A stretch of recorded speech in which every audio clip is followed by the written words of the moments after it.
Hi friends, मी सोनिया तुमचं सोनियाज किचनमध्ये परत एकदा स्वागत करीत आहे। आज आपण बघणार आहोत मस्त की यमी एगलेस, त्याच्यानंतर प्रेशर कुकरमध्ये कणकेचा चॉकलेट केक। ठीक आहे, आटा चॉकलेट केक।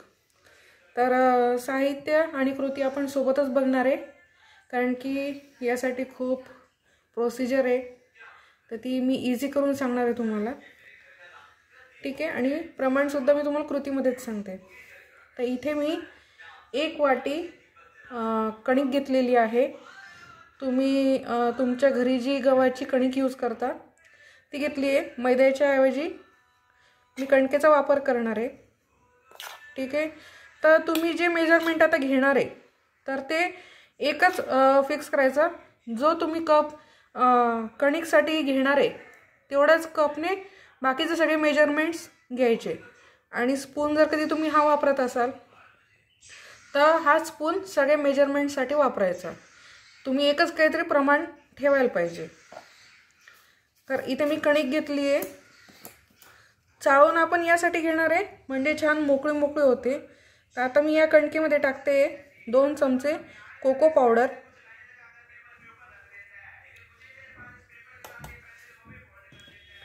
आणि अलगद आपण असं चमच्याच्या साहाय्याने गाळून घ्यायचं, म्हणजे असं खाली मिक्स होतं चांगलं, आणि जे पीठ आहे ते व्यवस्थित मोकळं होतं। तर खाली अर्ध मी गाळून घेतलेलं आहे। आता जे उरलेलं अर्ध जे होतं पीठ ते पण गाळून घेते। तर ते गाळताना त्याच्यामध्ये मी टाकते अर्धा चमचा खाण्याचा सोडा, ठीक आहे, बेकिंग सोडा, आणि 1.5 चमचा बेकिंग पावडर। तर 1.5 चमचा म्हणजे सपाट 1.5 चमचा घ्यायचा। आता इथे थोडंसं जास्त आहे तर मग मी कमी टाकेल थोडंसं।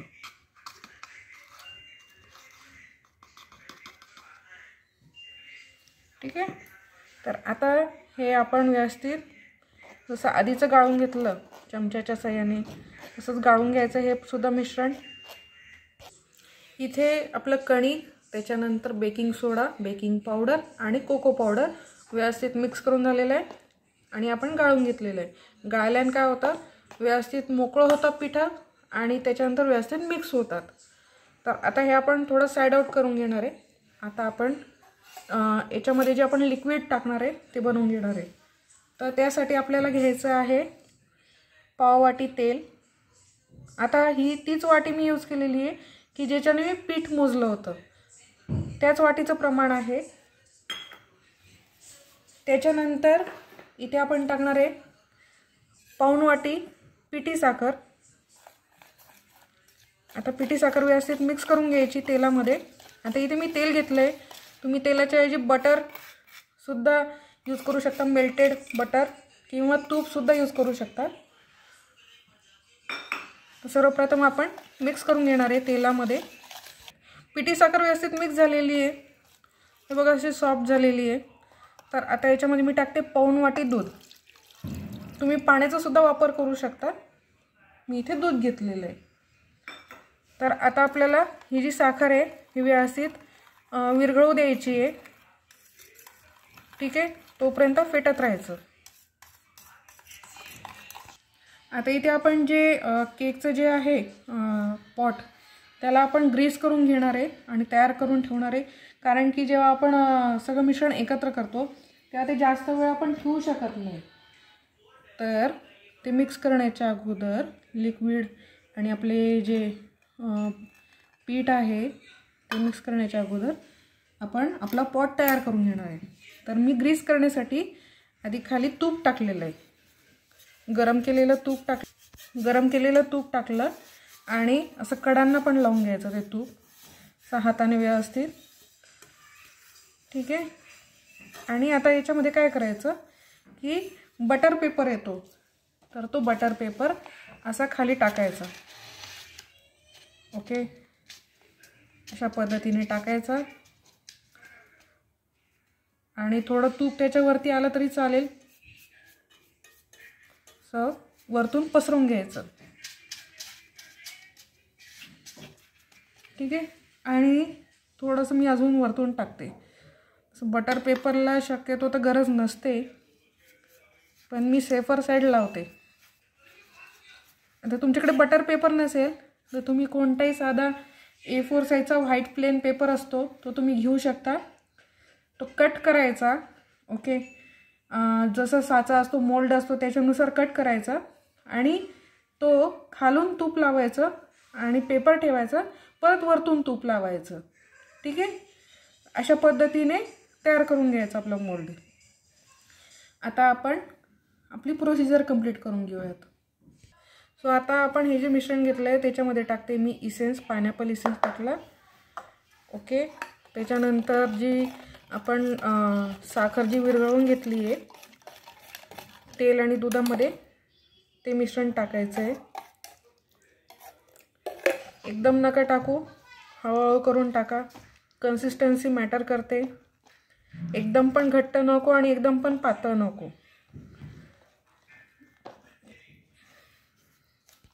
सो कन्सिस्टन्सी अशी ठेवायची. ठीक आहे. व्यवस्थित, एकही लम्स राहील नको, एकही गुठे राहील नको. आणि तुम्ही बघू शकता असं वरतून टाकलं की असं खाली रिबिनसारखं पडतं. असं पडलं पाहिजे, म्हणजे आपलं जे बॅटर आहे ते व्यवस्थित तयार आहे. तर आता आपण जास्त वेळ न घालवता लगेच आपलं मोल्डमध्ये टाकून देऊ. मोल्डमध्ये आपण टाकतोय.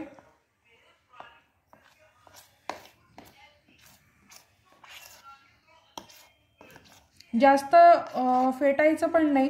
तुम्हाला ही कन्सिस्टन्सी मिळाली आणि रिबिनसारखं पडायला लागलं की इमिजिएटली स्टॉप करायचं आणि मोल्डमध्ये शिफ्ट करायचं बॅटर. बॅटर टाकल्यानंतर थोडंसं पॉट आहे ना, मोल्ड जो आहे तो थोडासा आपटून घ्यायचा धरून, म्हणजे जे आतमध्ये जे बबल्स असतात लॉक झालेले ते निघून जातात आणि बॅटर व्यवस्थित सेट होतं. आता मी बॅटरमध्ये हे वरतून काजू असे थोडेसे वरतून लावून देते ॲज पर डेकोरेशनसाठी वगैरे छान वाटतं ना. तर आता आपलं हे सेट झालेलं आहे. आता आपल्याला कुकरमध्ये ठेवायचं आहे. तर आता इथे आपण कुकरमध्ये खाली जे आहे मीठ टाकलेलं आहे आणि त्याच्यामध्ये रिंग ठेवलेली आहे आणि कुकर आपण 20 मिनिटं प्री हीट करून घेतला चांगला हाय फ्लेमवरती. आणि जे झाकण आहे ते विदाऊट रिंगचं आणि विदाऊट शिट्टीचं लावायचं.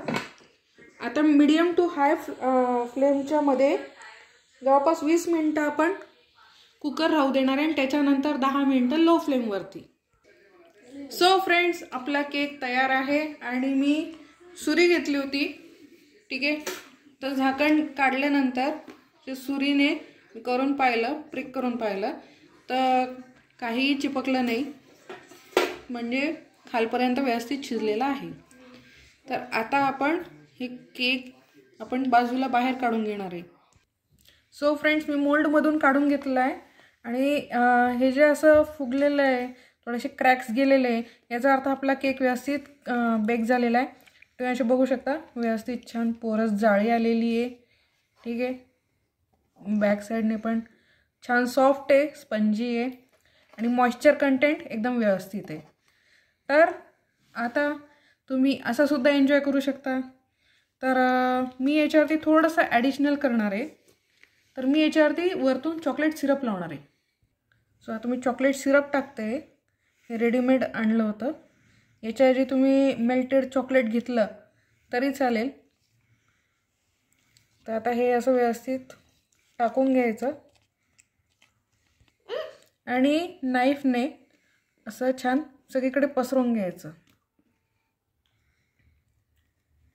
कधी असं वाटत असेल की अनइवन पोर्शन आहे, व्यवस्थित होत नाही आहे डेकोरेशन, तर तुम्ही वरचा हा जो लेअर आहे हा तुम्ही काढू शकता आणि मग तुम्ही आयसिंग आणि चॉकलेट जे आहे मेल्टेड चॉकलेट ते तुम्ही लावून एक इव्हनली तुम्ही बेसवरती डेकोरेशन करू शकता. मी अशा सगळ्या बाजूनी व्यवस्थित करून घेते. एक थिक लेअर लावणार आहे मी चॉकलेट सिरपचा.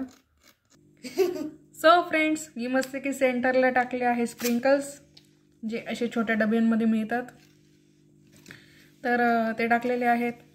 तर आणि अजून तुम्हाला जर कधी एक्स्ट्रा पाहिजे असेल तर तुम्ही हा जो बेस असतो ना, त्याला इथून मधून कट करायचा नाईफने सरळ, आणि तुम्ही हे जे सिरप आहे तुम्ही मध्ये सुद्धा लावू शकता, आणि मग म्हणजे 2 लेअरचं तुम्ही करू शकता. ठीक आहे. तर आजची रेसिपी तुम्हाला कशी वाटली? खूप इझी आहे ना? ओके, इझी स्टेप्समध्ये दाखवलेलं आहे मी, आणि खूप कमी साहित्यामध्ये म्हणजे घरगुती साहित्यामध्ये होणार आहे, बिना अंड्याचा, बिना मैद्याचा आणि बिना ओव्हनचा. ठीक आहे. आज आपण चॉकलेट केक पाहिला. तर तुम्हाला ही रेसिपी आवडली असेल तर व्हिडिओची लिंक शेअर करायची फ्रेंड्स अँड फॅमिलीजमध्ये. त्याच्यानंतर चॅनलला जर कधी तुम्ही सबस्क्राईब केलेलं नसेल तर चॅनलला सबस्क्राईब करा, ते फ्री आहे, त्याचे काही चार्जेस नाही आहे, आणि मस्त खा, स्वस्त राहा.